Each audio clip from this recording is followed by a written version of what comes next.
but to me, the most beautiful word in the dictionary is tariff.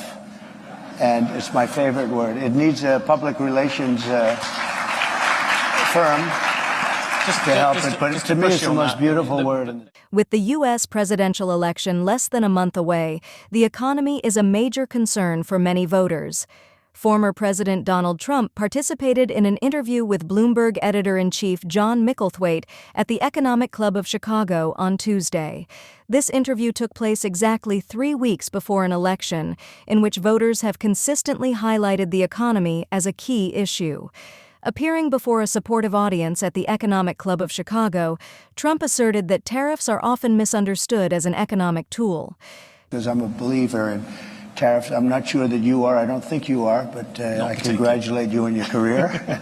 But to me, the most beautiful word in the dictionary is tariff. And it's my favorite word. It needs a public relations firm to help it, but to me, it's the most beautiful word in the Micklethwait struggled to keep the discussion focused on economics and business. For example, the U.S. Justice Department is thinking about breaking up Alphabet, as Google likes to be known now. Should Google be broken up? Trump began discussing voter fraud in Virginia.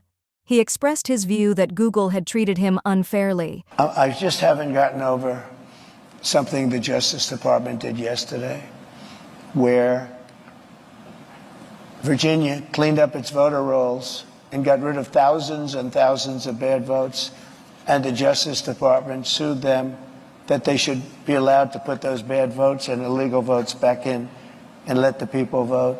So I haven't gotten over that. A lot of people have seen that. They can't even believe it. The question is about Google, President Trump. Yeah, look, Google's got a lot of power. They're very bad to me, very, very bad to me. I mean, I can speak from that standpoint. They only have bad stories. In other words, if I have 20 good stories and 20 bad stories, and everyone's entitled to that, you'll only see the 20 bad stories. And I called the head of Google the other day, and I said, I'm getting a lot of good stories lately, but you don't find them in Google. I think it's a whole rigged deal. I think Google's rigged just like our government is rigged all over the place. So you would break them up, in other words? I'd do something, but you have to have, look, I give them a lot of credit. They've become such a power. It's such a power, and you got to give them credit for that. How they became a power is, really the discussion. Trump frequently redirected the interview back to familiar topics, repeating stories about immigrants, voter fraud, and transgender athletes. He even used a fake foreign accent to describe his interactions with French President Emmanuel Macron and former German Chancellor Angela Merkel.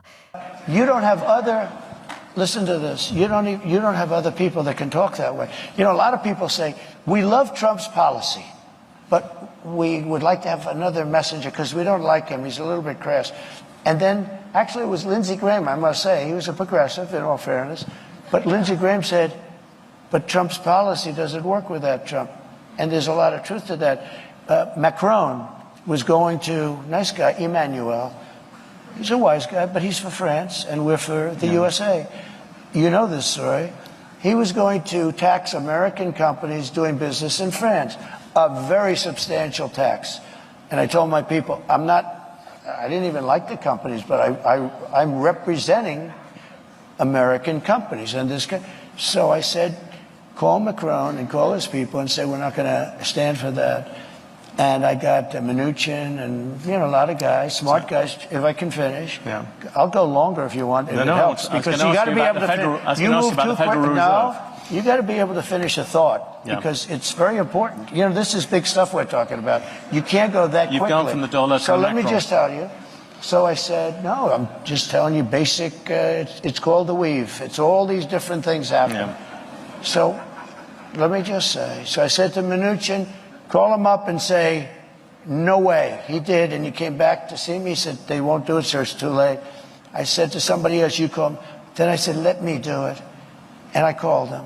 And I said, Emmanuel, you're taxing American companies very substantially. You're not doing it with other companies. You must think we're stupid. It's not going to happen. But Donald, I cannot do anything. It's too late. Or it was approved by a legislature. I said, That's okay. Here's the story. As president in a second term, Trump stated he would use the threat of tariffs to gain concessions from foreign leaders. He proposed a 60% tariff on goods from China and up to a 20% tariff on all other imports. People, a lot of places like this, there are a lot of jobs that rely on foreigners coming here. You're going to basically stop trade with China. You're talking about 60% trade on that, 60% tariffs on that. You're talking, as you said, 100, 200% on things you don't really like.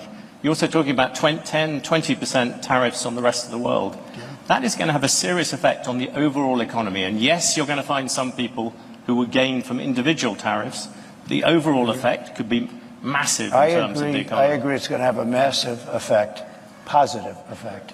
It's going to be a positive, not a negative. Well, let me just tell you, I know how committed you are to this, and it must be hard for you to, spend 25 years talking about tariffs as being negative and then have somebody explain to you that you're totally wrong.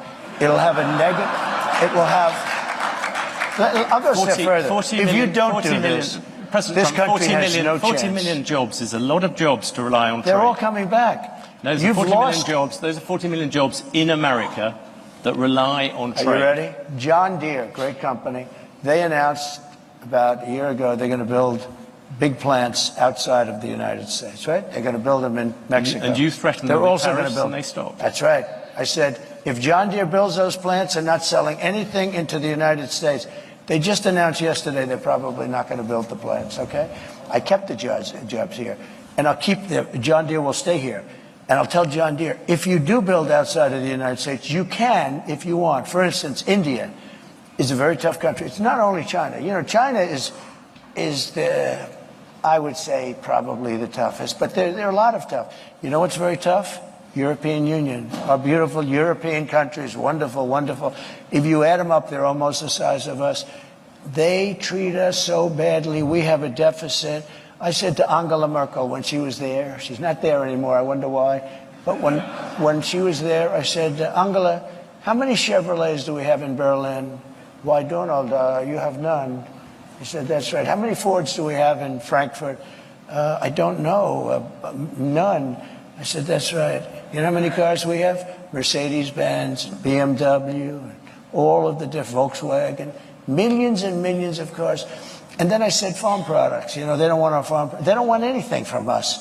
At times, he threatened even higher tariffs on businesses in Mexico and American companies, considering relocating overseas. Trump mentioned that he began the interview aware of their differing views on trade and the economy. In front of a supportive audience, he seemed to enjoy telling Micklethwait that he was wrong. Although the audience was not as rowdy as at his typical rallies, they were friendly, laughing at his jokes and applauding. At times, the atmosphere became tense, with Micklethwait arguing that Trump's tariffs would increase prices for consumers. He warned that Trump's tax break promises could worsen the deficit due to excessive giveaways. Trump mainly responded with familiar anecdotes and insisted that mainstream economists were incorrect about tariffs. He maintained that foreign countries, not American consumers, pay tariffs. President Trump, the markets are looking at the fact you are making all these promises. Latest one was car loans. You're flooding the thing with giving giveaways. But we're going to grow. I was actually quite kind to you. I used 7 trillion. The upper estimate is 15 trillion. People like the Wall Street Journal, who's hardly a communist organization, yeah, but you don't know. They have criticized you on this as well. You are running up enormous debts. What does the Wall Street Journal know? I'm meeting with them tomorrow. What does the Wall Street Journal know? They've been wrong about everything. So have you, by the way. You've been wrong about You're trying to turn this. You're trying to turn this. You've been wrong about it. No, you're trying to turn this into debate. There are business people. But you're wrong. You've been wrong. You've been wrong all your life on this stuff.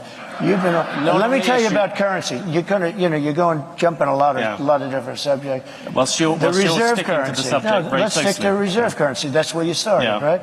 The reserve currency is under threat because you have Iran, you have Russia, you have China. China's the one that you have to worry about because they want it. Yeah. They want to have the yuan be the thing of power. So here's what I'm doing. Again, I hate to go back to it.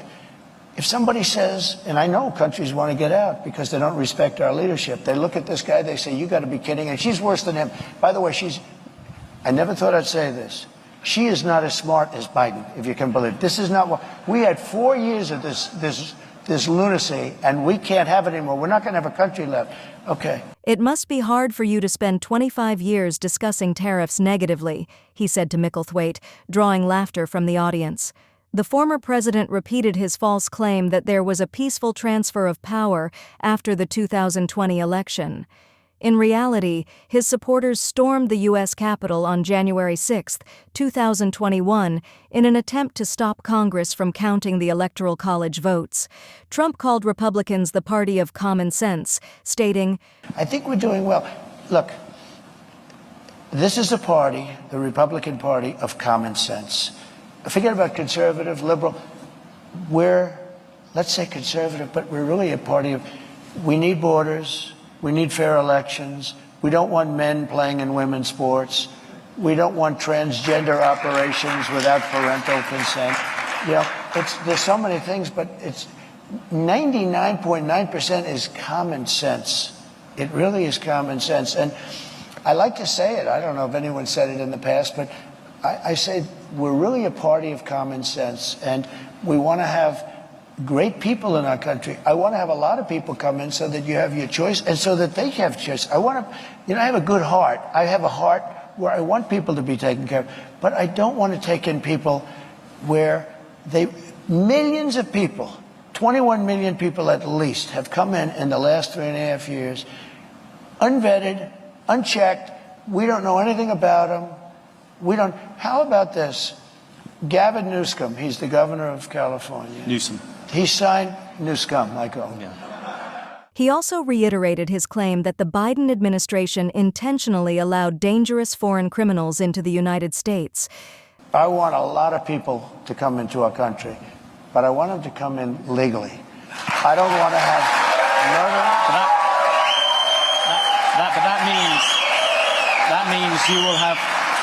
That means you will have to deport. You are talking about deporting 11 million people. That is a lot of people to take out. It came out last week that 425,000 people are horrible criminals at the highest level, but it came out that 13,099 were let in during their administration. They tried to say longer, wrong. Over the last 3.5 years, 13,000 plus people came in, murderers. They're in jail for murder. Some were having the death penalty. They were all released into our country. 13,099 people were released into our country. We had drug dealers released. We had street gangs released.